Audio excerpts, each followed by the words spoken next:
It started with a simple phone call in the middle of the night. February 1997, a man named Mel Waters dialed into a late-night radio show, expecting to share a quirky local story about a weird geological feature on his property. He didn't realize he was about to launch one of the most enduring mysteries of the modern internet age. Mel claimed he had found a hole in the ground that defied every known law of physics. It wasn't just a pit, it was a void that consumed everything thrown into it without ever hitting the bottom. But that wasn't the scary part. The scary part was what happened when he tried to measure it and the terrifying rumors about what came back out. We're talking about a bottomless abyss that allegedly brings the dead back to life, terrifies animals into silence, and attracted the immediate attention of the U.S. government. Some say it's a portal to another dimension. Others claim it's a secret military testing ground. And if you look for it on satellite maps today, you might just find a suspicious white patch hiding something they don't want us to see. Is it the greatest hoax ever told, or did Mel Waters actually stumble upon a glitch in reality? To understand this story, you have to understand the location. We're in the rugged terrain of Manastash Ridge near Ellensburg, Washington. It's dense, quiet, and isolated, the kind of place where people mind their own business. Mel Waters was just an ordinary guy living on this land. Like many rural residents at the time, he had a practical way of dealing with trash. There was a natural pit on his property that locals had been using as a dumping ground for decades. They threw everything down there: old tires, broken refrigerators, household junk. But Mel noticed something strange. The hole never filled up. No matter how much trash the locals dumped into it, the pit remained an empty, gaping black maw. And there was something else. He never heard anything hit the bottom. Throw a heavy rock down a well, and you expect a splash or a thud a few seconds later. But with this hole, there was only silence. Absolute, unnerving silence. Mel became obsessed with figuring out what this thing was. He noticed it had a stone retaining wall around the rim, almost like someone or something had built it intentionally. It was roughly 9 feet across, a perfect circle cut into the earth. But it was the depth that haunted him. He decided he had to measure it. He grabbed a fishing rod and a heavy weight, thinking he'd hit the floor in a few hundred feet. He had no idea that he was staring into an abyss that would swallow miles of line and shatter his understanding of the world. Most people would give up after a few spools of fishing line. Mel didn't. He started buying shark line, heavy-duty stuff, and connecting spool after spool. He stood at the edge of that dark circle, feeding the line down, waiting for it to go slack. It never did. He went through thousands of yards of line, then tens of thousands. According to his account, he eventually lowered over 80,000 feet of line into the hole. Let's put that into perspective. That is over 15 miles deep. The deepest hole humanity has ever drilled, the Kola Super Deep Borehole in Russia, only goes down about 40,000 feet, and that took decades of heavy machinery to achieve. Mel claimed this hole on his property was double that depth, and he still hadn't hit the bottom. At that depth, the Earth's crust should be hot enough to melt the line, or at least cause significant drag. But Mel reported that the line went down smooth. The only time it stopped was when he paused to rest. It defied geology. A hole that deep shouldn't exist naturally without collapsing under the pressure of the Earth. But the physical impossibility was just the beginning. The environment around the hole was wrong. Mel noticed that birds refused to fly over it. His dogs, who were usually fearless, would dig their claws into the dirt and refuse to go anywhere near the rim. They sensed something unnatural radiating from that pit. And then came the experiments. Mel tried lowering other things down there. He claimed that if you yelled into the hole, there was no echo. The sound just vanished, as if the hole was absorbing the audio waves completely. It was a vacuum of silence. But the most chilling story involved a neighbor who had used the hole for a much darker purpose, and what came back out would turn this geological oddity into a nightmare. In rural areas, when a farm dog passes away, it's not uncommon to handle the burial on the property. Mel shared a story about a neighbor whose beloved hunting dog had died. The neighbor, knowing about the bottomless pit, decided it would be a respectful resting place. He brought the dog's body to the ridge and threw it into the abyss. It vanished into the darkness, gone forever. Or so he thought. A few days later, that same neighbor was walking through the woods. He froze. Trotting toward him was the dog, the same dog he had thrown into the hole. It was wearing the same collar. It looked physically identical, but the neighbor said something was off. The dog didn't respond to him. It didn't seem to recognize its master. It just moved with a strange, detached purpose, ignoring him completely as it ran past. This story terrified the locals. It suggested that the hole wasn't just a physical space, it was metaphysical. Was it a time warp, a glitch in the simulation, or something far more sinister? Mel also conducted an experiment with a bucket of ice.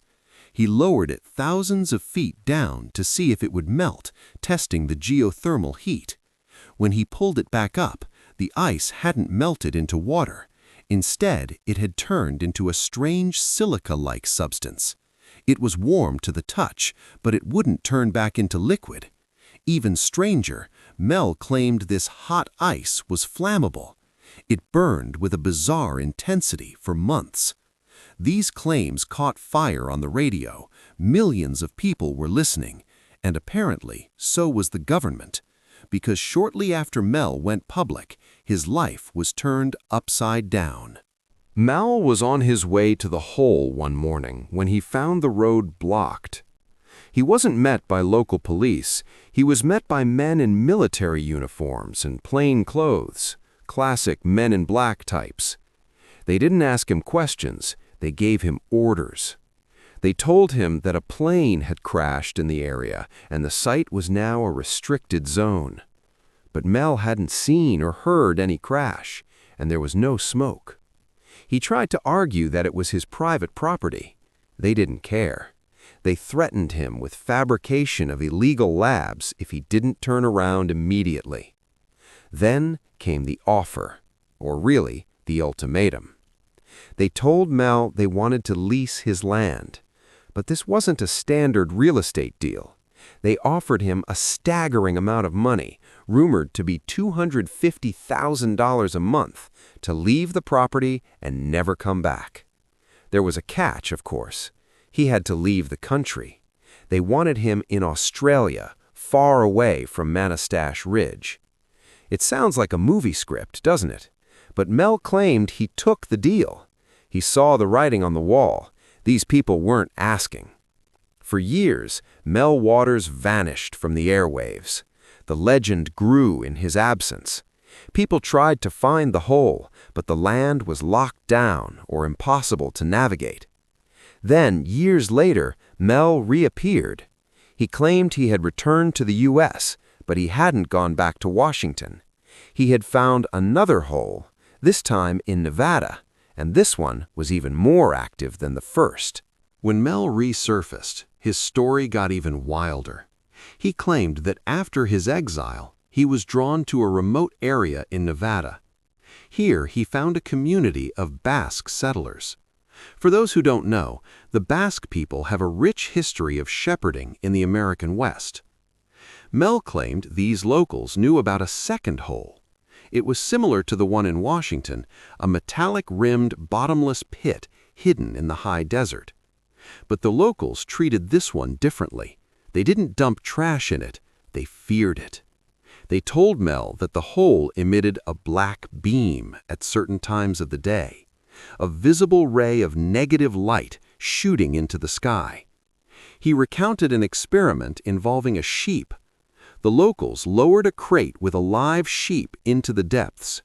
The animal was screaming in panic as it went down. Then, silence. When they pulled the crate back up, the sheep was dead. But it wasn't crushed or suffocated. It looked like it had been cooked from the inside out. The meat was perfectly prepared, as if exposed to a massive burst of microwave radiation. But on the outside, the wool was untouched. Mel believed these holes were connected. He theorized they were part of a planetary network, maybe even a ventilation system for the Earth itself. He spoke about the intense vibration near the rim. If you brought a radio near the Nevada hole, it would play music from the past, old broadcasts from the 1940s, looping clearly through the static. It was as if the hole trapped time itself. But just as listeners were getting hooked on this new chapter, the trail went cold again. Mel Waters disappeared for good. No obituary, no public records, just a voice on a tape recording, and a legend that refuses to die. So where is the proof?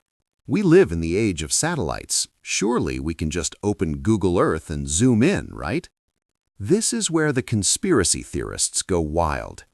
If you look at the coordinates where the Manastash Ridge hole is supposed to be, you won't find a high-resolution image.